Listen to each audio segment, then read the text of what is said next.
As bush fires rage in Australia, Russia is also experiencing a heat wave. Moscow recorded its highest December temperature in more than 130 years. It was so warm that authorities had to transport snow and ice to the city's festive displays at a time when they would normally spend millions of dollars trying to clear snow. Dan Ashby has more.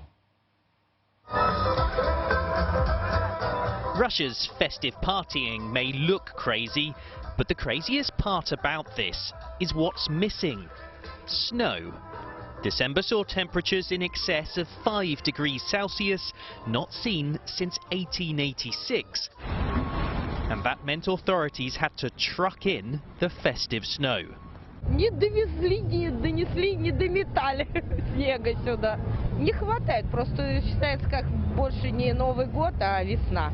Снег — это же основа зимы, нашей зимы, русской, а без него какое? Ну и так, в принципе, нормально. Главное, не мерзнет. Ну что теперь делать? Ну без снега и без снега. Главное, чтобы внутри было настроение новогоднее. But Moscow's lack of snow is a symbol of something much more serious. Russia is becoming more aware that climate change poses a risk to biodiversity and livelihoods, and it must act soon. The government's report predicts that melting permafrost will upend oil pipelines and release radioactive waste, destroying lives and nature. But regulations in Parliament to cut carbon emissions were shelved after lobbying from oil and gas giants.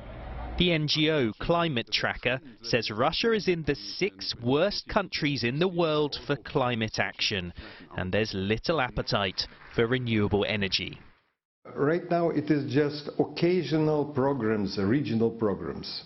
It is not, no governmental programs are involved, because the government believes that there is enough very cheap natural gas, enough coal in some of the regions to keep producing electricity at a very low price. Russia did ratify the Paris Climate Accord, but its target is so weak it can allow emissions to rise and still not break its pledge. President Putin says Russia will not stand idly by on climate change, but so far there are no tough targets on emissions reductions.